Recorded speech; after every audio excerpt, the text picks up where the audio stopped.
வணக்கம் நண்பர்களே, நான் உங்கள் கிச்சா பேசுகிறேன். மகா பெரியவா சந்நியாசம் ஏற்ற தினம் இன்று. ஒரு நாள் நீ காத்திருப்ப முறுக்கு பாட்டியிடம் முறுக்கின மகா பெரியவா. சுவாரஸ்யமான பல சம்பவங்களை தன் புத்தகத்தில் குறிப்பிட்டிருக்கிறார் இந்திரா சௌந்தரராஜன். அந்த புத்தகத்திலேருந்து 16 மற்றும் 17ஆம் பகுதியிலேருந்து ஒரு சுருக்கமான சுவாரஸ்யமான சம்பவம். அந்த சம்பவம் என்னன்னு பார்க்கறதுக்கு முன்னாடி நம்ம சேனலை சப்ஸ்கிரைப் பண்ணாதவங்க கண்டிப்பாக பெல் ஐக்கான் கிளிக் பண்ணுங்க, சப்ஸ்கிரைப் பண்ணுங்க. மகா பெரியவாளின் பால்ய பிராயத்தில் நடந்த ஒரு சுவாரஸ்யமான சம்பவம். மகா பெரியவா திண்டிவனத்தில் பள்ளி மாணவனாக இருந்த தருணத்தில் அவர் வசித்த தெருவில் ஒரு பாட்டி முறுக்கு செய்து விற்று வந்தாள். பாட்டியின் வயிற்றுப்பாடே அதில்தான் இருந்தது. பாட்டியின் கைப்பக்குவம் அலாதியானது.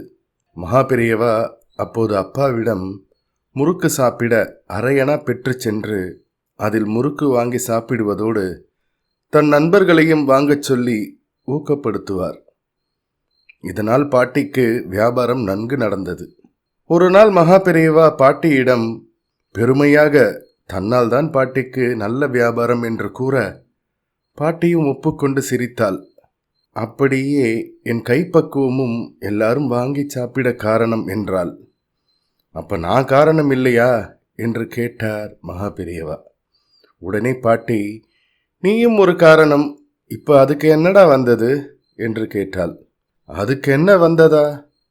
ஒரு தடவையாவது ஒரு முறுக்கையாவது நீ எனக்கு சும்மா தந்திருக்கியா என்று மகா பெரியவா கேட்கவும் பாட்டிக்கு கோபம் வந்துவிட்டது.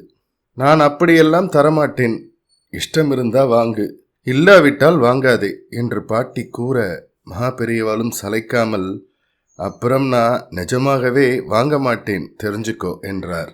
சரிதான் போடா, நீ வாங்கலன்னா நான் அழறேனாக்கும் என்றாள் பாட்டி. பாட்டி, யோசித்து பேசு என்றார் மகா பெரியவா. இதில் யோசிக்க என்ன இருக்கு? நீ பெரிய கலெக்டர் பாரு, அப்போ கலெக்டராக இருந்தாதான் மதிப்பியா என்று கேட்டார் மகா பெரியவா. நான் கலெக்டரையே கூட என்ன மதிச்சாதாண்டா மதிப்பேன் என்றாள் பாட்டி. சரி, இனி உன் கடையில் முறுக்கு வாங்கவே மாட்டேன், ரொம்ப முறுக்கிக்காதே நீ என்றார் மகா பெரியவா. பாட்டியும் நீ வரணும்னு நான் ஒன்றும் இங்கே பூர்ண கும்பத்தோட காத்திருக்கல அப்படின்னு சொன்னான். மகா பெரியவாளுக்குள் ஒரு இனம் தெரியாத வேகம். ஒரு நாள் காத்திருப்பார் என்றவராக விடை பெற்றார். பாட்டியும் அதை விளையாட்டாகத்தான் எடுத்துக்கொண்டாள். காலம் சில வருடங்களிலேயே பாட்டியை பூர்ண கும்பம் எடுக்க வைத்து விட்டது. ஒரு மடாதிபதியாக காசி யாத்திரையெல்லாம் முடித்து கும்பகோணம் நோக்கி மகா பெரியவா திரும்பிய சமயம் திண்டிவனம் குறுக்கிட்டது. தான் ஓடியாடி திரிந்த ஊர், பள்ளி பிராயத்தில் எவ்வளவோ நண்பர்கள், ஆசிரியர்கள் எல்லோரும் மகா பெரியவா பல்லக்கில் அமர்ந்து வருவதை பார்த்தபடி இருக்க மகா பெரியவாளுக்குள்ளும் அந்த நாள் ஞாபகங்கள். பல்லக்கை விட்டு இறங்கி நடந்தே வந்தவராய் நண்பர்களையெல்லாம் சந்தித்தார். எல்லாருடைய பெயரையும் ஞாபகம் வைத்திருந்து சொல்லி அழைத்தார். மகா பெரியவா படித்த பள்ளியின் ஆசிரியர்கள் சிலர் அங்கிருந்தார்கள். அவர்களும் மகா பெரியவாளை காண வந்திருந்தனர். அவர்களுக்கெல்லாம் தங்களிடம் பயின்ற மாணவன் ஜெகத்குருவாக திகழ்கிறான் என்பதில் மட்டற்ற மகிழ்ச்சி. அப்படியே தான் வசித்த தெருப்பக்கமும் மகா பெரியவா சென்றார். தெருவே விழா கோலம் பூண்டிருந்தது. வாசலில் கோலம் போட்டு எல்லோரும் பயபக்தியுடன் காத்திருந்தனர். இதில் தாய், தந்தை, சகோதரர்களுக்கு மட்டும் இடமில்லை. சந்நியாச தர்மப்படி சந்நியாசியாகிவிட்ட நிலையிலே குடும்ப உறவுகள் நீங்கிவிடுகின்றன. உறவோடு இருந்தவர்களுக்கும் ஜெகத்குருவாகி விடுகிறார் மகா பெரியவா. அவர்களும் குரு என்றே சொல்ல வேண்டும். அப்போது பாட்டி வீட்டை கடந்தபோது அப்படியே வாசலில் நின்று உள்ளே பார்வையை விட்டு, பாட்டி எங்கே என்று கேட்டார் மகா பெரியவா. பாட்டியை அழைக்க சிலர் உள்ளே சென்றனர். பாட்டியோ பூர்ண கும்ப சகிதம் தயக்கத்தோடு உள்ளேயே முடங்கியிருந்தாள். காரணம், அன்று பேசிய பேச்சு. அன்று ஒரு நாள் நீ காத்திருப்பார் என்று மகா பெரியவா சொன்னதும் பலித்து விட்டது. பூர்ண கும்பத்துடன் பாட்டி தயங்கி தயங்கி வெளியே வந்தாள்.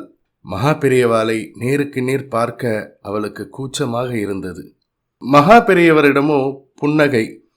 பூர்ண கும்பத்தை வாங்கிக் கொண்டே, பாட்டி சௌக்கியமா இருக்கியா என்று பழசை கிளறாமல் கேட்கவும், பாட்டி சர்வேஸ்வரா என்று காலில் விழுந்தாள்.